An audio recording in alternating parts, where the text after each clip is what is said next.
منګه دیوبندیان یو او منګه دا یو منګه دا یو دا دیوبند یوازې ته دیوبند څه پیژنې او دیوبند تا خو چې کمدنو وښکي د شومې څښا دي وښکي د شومې څښا دي او په جیب کې چې کمدنو د څښات ګوړه پرته ده او جامې د ټولې چې کمدنو د څښات په صابونونو وینځلي دي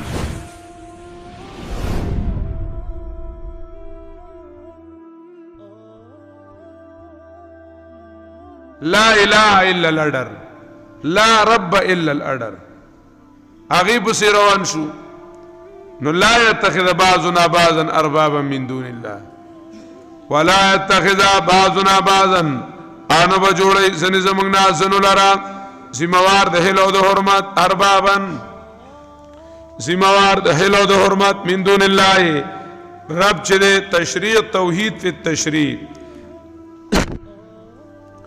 اربابا من دون الله ذمواران بيد الله نه فإن تولوا تاخل دعوت ورکو سو توحید شو مقابل کې سو شرک شو شرک فی العبادت شرک فی الصفات شرک فی الاطاعت پوهیږي کنه درې شرک شو کدی دا توحیدونه نه مړل او واوړېدل شرک ته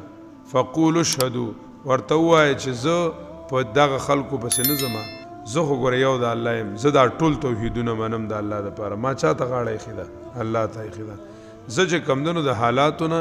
او دارنګې زه چې کمدنو د اکثریت نه د دې نه متاثره کېږم یو طرف ته د نص قطعي وي او بل طرف ته وي د 4 لاک علما دي نه پوهېږو چې دا څنګه چل دی فإن تولوا که واوښتل دی فقولوا اشهدوا ورته ووایه ګواه شئ بأننا مسلمون په دې باندې چې موږ یو غاړه کې ښودونکي الله ته بأننا مسلمون چې یقینا موږ یو غاړه کې ښودونکي الله ته یا علی الکتاب دویمه پلیتي د پیرانو د غلطو خلکو دویمه پلیتي احتجاج بالباطل په باطل باندې چې کمدنو نښتلو دا چې کمدنو د غلطو پیرانو د هغې یو کار دی هغې وي وی ان ابراهیم علیہ السلام کان علی دیننا وی ابراهیم زمونږ په دین باندې دی احتجاج بالباطل په باطل انخطل او وی ان ابراهیم کان علی دیننا یو سړی خپل ځان دی پیرانو کې یو کار دی خپل پیری مشهورول غواړي نو د دې دپاره چې کمدنو اوچت ځای ته لاس اچوي وی زمونږ سلسله ډېره بره تللې ده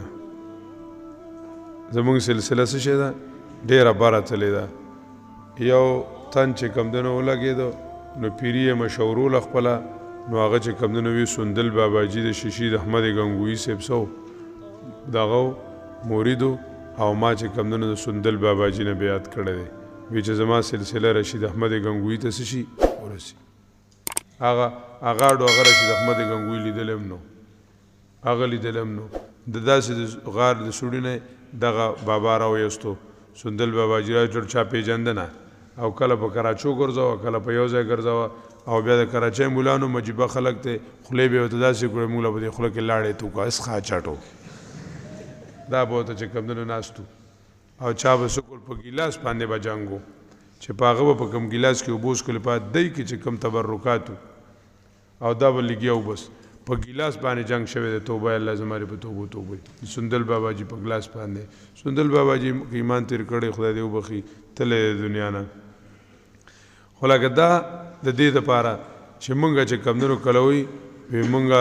دا شو مونږ دیوبندیان یو او مونږ دا یو مونږ دا یو دا دیوبند یوازې ته دیوبند څه پیژنې او دیوبند تا خو چې کمدنو وښکي د شومې څښا دي وښکي د شومې څښا دي او په جیب کې چې کمدنو د څښات ګوړه پرته ده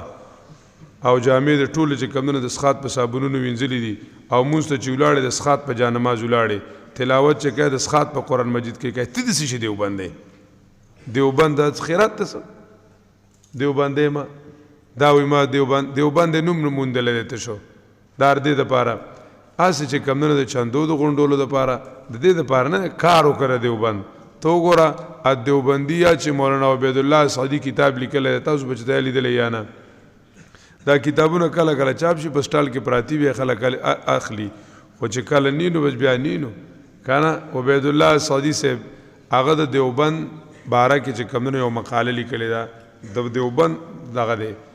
دا انډیا عالم دی د پاکستان نه دی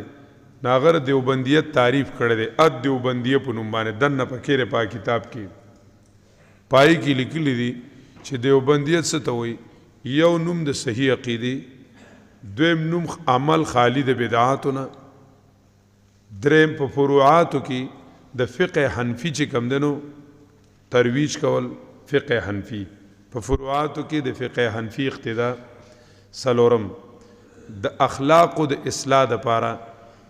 د آغا تصوف او تزکیه النفس چې خالی وي د بدعاتو نه دا غلی کلی دي. څلور پنځم په دنیا کې په عالم کې د امارت اسلامی د خلافت اسلامی د پاره او د اسلامی قانون د پاره په نهج شرعي باندې خدمت کول. وی چې دا پنځه یو ځای شي دا دیوبندیت ته وی چې دا پنځونه پکې یو هم نه و دا پنځه پکې نه وي دا خبرې پکې نه وي وی دا که په دیوبند کې د مور پیدا نو دا دیوبند نه دی. دا قشانت لیکلي دي ولو کان مسقط رأسه دیوبند کچرته د مور نه په دیوبند کې پیدا وي دا دیوبند نه دی دا دیوبند نه دی. نو دا